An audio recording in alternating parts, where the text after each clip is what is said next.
Hello আমার ছোটো ছোটো ভাই বোনেরা, তোমরা সবাই কেমন আছো? আশা করছি তোমরা সবাই অনেক ভালো আছো। আজকে আমি তোমাদেরকে আমার গণিত চতুর্থ শ্রেণীর 175, 176 এবং 177 তিনটে পৃষ্ঠে সুন্দর করে বুঝিয়ে সমাধান করে দেখাবো। তোমরা ভিডিওটা প্রথম থেকে শেষ পর্যন্ত মন দিয়ে দেখতে থাকো, ঠিক আছে? আগে সমস্ত পৃষ্ঠা আমি অলরেডি সব সমাধান করে দিয়েছি। আমার যে সমস্ত ভাইরা এখনও দেখোনি বা বন্ধুরা দেখোনি, আজকের ভিডিও ডেসক্রিপশন বক্সে প্লেলিস্টের লিঙ্ক দেওয়া আছে, সেখানে ক্লিক করে ভিডিওগুলোকে দেখে নাও।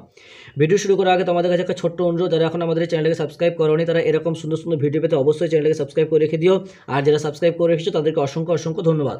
এখানে 175 নম্বর পৃষ্ঠা কী বলছে দেখো, রীতার কাছে 6টি গোলাপ ফুল আছে আর দেবিকার কাছে আছে 4টি রজনীগন্ধা ফুলের স্টিক। ওরা দুজনের সমান সংখ্যায় গোলাপ ফুল ও রজনীগন্ধা ফুলের স্টিক একসাথে ফুলদানিতে রাখবে। কতগুলো ফুলদানিতে লাগবে হিসাব করে দেখি। তাহলে দেখো, আগের পৃষ্ঠাতে আমরা উৎপাদকে কী করে ভাঙে, উৎপাদকের গাছ সম্পর্কে কিন্তু ভিডিওগুলো আমরা দেখেছি, ঠিক আছে?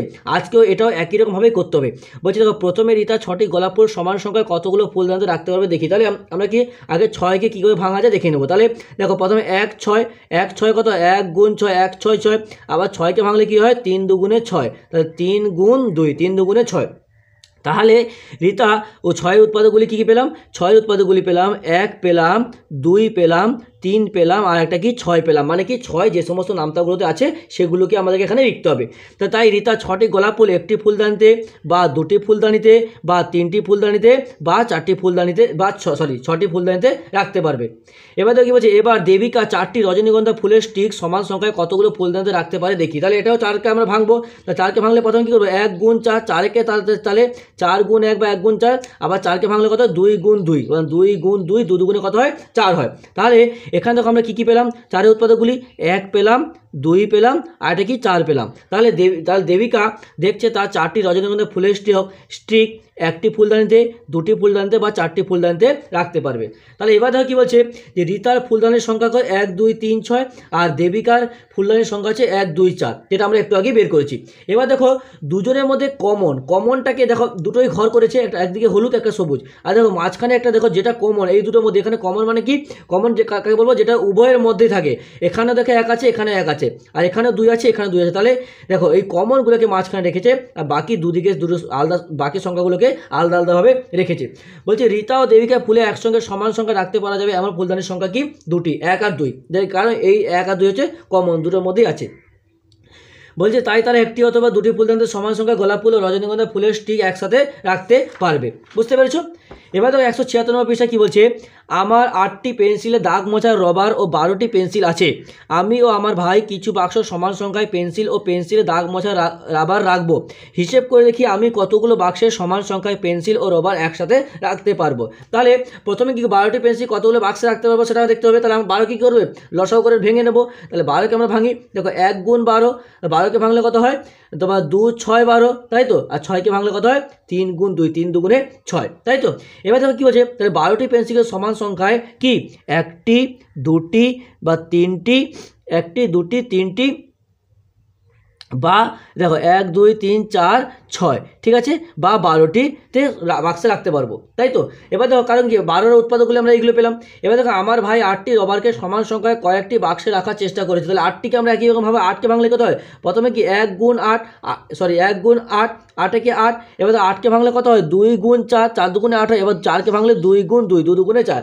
তাহলে 8টি রাবারকে আমরা কী পেলাম, 1টি 2টি 4টি বা 8টি বাক্সে সমান সংখ্যায় রাখতে পারবো। এবার দেখো আগের পৃষ্ঠাতে আমরা যে করে এসেছি, ওই যে কমনগুলোকে আমাদেরকে একসঙ্গে, মানে যেগুলো সংখ্যা পেলাম আমাদেরকে লিখতে হবে। তাহলে আমরা পেন্সিল রাখার বাক্স এখানে কটা দেখো, 8 পেন্সিল রাখার বাক্স কত ছিল, 12টি। তাহলে 12কে আমরা কী পেলাম, দেখো 1 পেলাম, 2 পেলাম, 3 পেলাম, 4 পেলাম, 6 পেলাম, 12 পেলাম। আর দেখো রবার রাখার বাক্সের সংখ্যা, তাহলে কী পেলাম, দেখো 1 2 4 8 পেলাম। তাহলে 1 2 4 আর 8 পেলাম। এবার দেখো এখানে আমাদেরকে কমনগুলো লিখতে হবে, সবগুলো লিখতে হবে। যেদিকে দেখো এর আলাদাগুলো এদিকে লিখতে হবে, আর এর আলাদাগুলো এদিকে লিখতে হবে। কমন যেগুলো আছে সেটা হচ্ছে দুটোর মাঝখানে যে দাগ 3টে বক্স আছে ওখানে লিখতে হবে। তাহলে এখানে আমরা কী পেয়েছি, দেখো এখানে কি কি কমন আছে, দেখো এখানে 1 আছে, এখানেও 1 আছে। তাহলে একটা আগে আমরা কমনগুলোকে লিখে নিই। তারপর দেখো এখানে 2 আছে, এখানে 2 আছে, 2 হবে। আরেকটা হবে দেখো তোমার এখানেও 4 আছে, এখানেও 4 আছে। তাহলে আমরা কমনগুলো কী কী পেলাম, 1 2 আর 4 কমন পেলাম। বাকিগুলো লিখে দিই, 1 2 4 বাদ দিয়ে 1 2 4। তাহলে এখানে কত, 6 3 12 পড়ে আছে। তাহলে 3 6 12, আর এদিকে কী আছে, একটা 8 পড়ে আছে। তাহলে কমনগুলোকে আমরা মাঝখানে লিখে দিলাম, বাকি যেটা আছে তেমন আলাদাভাবে রেখে দিলাম। তাই দেখো 12টি পেন্সিল ও 8টি রবারকে সমান সংখ্যায় একসাথে কি একটি, দুটি অথবা 4টি বাক্সে রাখতে পারবো। কারণ কি, এগুলো হচ্ছে কমন বলে আমি ওগুলো বাক্সে এখানে ওইগুলো লিখেছি। এবার দেখো 177 নম্বর পৃষ্ঠায় কী বলেছে, বলছে 4 ও 5-এর সাধারণ গুণনীয় বা উৎপাদক খুঁজে। তাহলে 4 ও 5-এর সাধারণ গুণনীয় বা উৎপাদক আমাদের বের করতে বলছে। তাহলে আমরা কী করবো, 4কে ভেঙে নেই। দেখো 1 গুণ 4 হবে, আর 4কে ভাঙলে আবার 2 গুণ 2, 2 গুণে 4 হয়। তাহলে কী কী পেলাম, 1 পেলাম, 2 পেলাম, 4 পেলাম। এবার দেখো এখানে 5-এর গুণ, তাহলে 5 কি 1 গুণ 5 আর হবে, তাহলে কী পেলাম, 1 আর 5 পেলাম। এবার দেখো এই দুটোর মধ্যে কমন কী আছে, দেখো এখানে 1 আছে, তাহলে একটাই কমন। বাকি সংখ্যাগুলো কি 2 4 এদিকে রেখে দিলাম, 2 4, আর এদিকে 5 যেমন আছে রেখে দিলাম। তাই বলছে দেখো 4 ও 5-এর সাধারণ গুণনীয় বা উৎপাদক। তাহলে 4 ও 5-এর সাধারণ গুণনীয় বা সাধারণ মানে কি, যেটা দুটোর মধ্যে বা উভয়ের মধ্যে থাকে তাকে সাধারণ বা কমন বলা হয় থাকে, ঠিক আছে। তা 4 ও 5-এর সাধারণ গুণনীয় হচ্ছে 1 দেখতে পেয়েছি আমরা।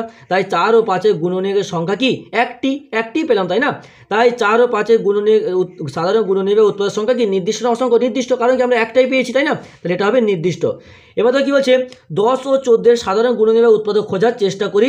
প্রথমে 10 ও 14-এর উৎপাদক গুণনীয়কে গাছ বসে। তাহলে আমরা একই রকমভাবে ভাঙবো, 10কে 1 গুণ 10, তারপর দেখো 5 গুণ 2, 5 2 10 হয়। তাহলে কী পেলাম, 1 পেলাম, 2 পেলাম, 5 পেলাম, আর এটা হচ্ছে 10 পেলাম। এখানে দেখো 14, তাহলে 14কে আমরা কী পাবো, 1 গুণ 14, আর এটা হচ্ছে 7 2 গুণে 14। তাহলে কী পেলাম, 1 পেলাম, 2 7 14, 2 পেলাম, 7 পেলাম, আর এটা 14 পেলাম। এবার দেখো কমনগুলো আমরা মাঝখানে লিখে দেবো। তাহলে এখানে 1 আছে, এখানে 1 আছে, 1 লিখে দিলাম। এখানে দেখো 2 আছে, এখানে 2 আছে, 2 লিখে দিলাম। তাহলে বাকি কী 5 আর 10 আলাদা আছে, আর এখানে কি, এখানে দেখো 1 আর 2 পেয়েছি, তাহলে 7 আর 14, তাহলে 7 আর 14। এবার দেখো 10 ও 14-এর সাধারণ গুণনীয় বা উৎপাদকগুলি কী কী। তাহলে 10 ও 14-এর সাধারণ উৎপাদক বা গুণনীয় কি, দুটি, কী পেলাম, 1 আর 2।